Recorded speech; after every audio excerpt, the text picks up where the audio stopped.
Are there any parents in the room? Awesome. I see a few hands up. Parents, can I talk to you for a second? Do you ever wonder to yourself, I wonder how my child is going to be when they grow up?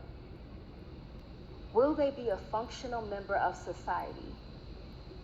Am I equipping my child with the tools and resources necessary in order to thrive in today's society? My name is Dr. Chanda Reynolds, and I am a licensed clinical psychologist. I work with adolescents and families in order to help to eradicate the stigma of mental health in the Black community by focusing on parent-child relationships. The reality is, brothers and sisters, that mental health diagnoses amongst Black children are increasing at an alarming rate. There are more symptoms of depression, anxiety, suicidal ideation amongst our children. There are even recent researchers that suggest that due to this exacerbation in the things and the stressors that our kids are experiencing is causing brain changes, neurological functioning changes. That means that our kids' brains are changing based on the stresses that they're experiencing. Our children are suffering. If our children are supposed to be our future, that means our community is going to suffer.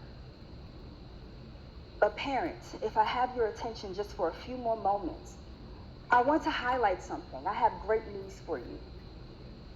There's actually research out there that shows that having emotionally validating parents helps to protect children from experiencing things like anxiety and depression. What is emotional validation? I'm so glad y'all asked. Y'all came with questions today. I love it. Emotional validation is the ability to see and to understand, and a willingness to see the humanness in someone in their emotional expression. It doesn't mean that you have to agree with the things that they're expressing and experiencing. You're just saying, I see you and I understand what you're going through. But Dr. Chanda, isn't that intuitive? Don't we already do that to our children? Let me ask you a question. Have you ever heard, even if you haven't said it before, have you ever heard a parent say to a child, you better stop crying before I give you something to cry about? So nobody ever had that experience. That was just me. Oh, okay. I see okay, I got my amen corner. I'm going to talk on this side. So that's an example of emotional invalidation. And what we're communicating to our children is that we don't care about the emotions that they're expressing, therefore they should internalize and suppress them.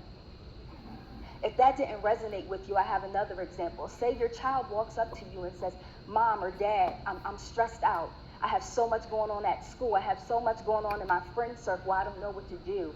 And you reply back, you don't got a job. You don't have any bills to pay. What do you know about stress? You just communicated to your child that, again, they should suppress their emotions because Mom and Dad are not safe enough for me to come and express myself to them. And we know that children who internalize their emotions are more likely to experience an exacerbation of anxiety and depression. Brothers and sisters, our community is at risk of suffering. We have to keep in mind the way that we parent our children, the way that we respond to their emotions are not just going to impact them in the moment, but the research indicates that when the way we respond can impact them throughout adolescence and adulthood. There's large bodies of research that discusses how having emotionally validating parents who understand the emotions of their children and allow them to express them freely, these are the children who are protected from experiencing mental health diagnoses throughout their adolescence and adulthood. So I want to sit here and I want to urge you. I want to plead with you. I want to beg you. The next time your child comes up to you and says, Mom, Dad, I'm having a hard time with these emotions, I want you to do these 3 things. Number 1, we must validate.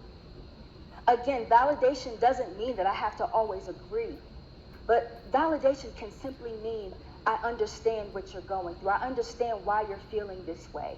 It must be hard experiencing these emotions.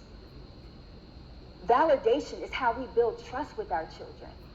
Invalidating causes them to continue to suppress and internalize.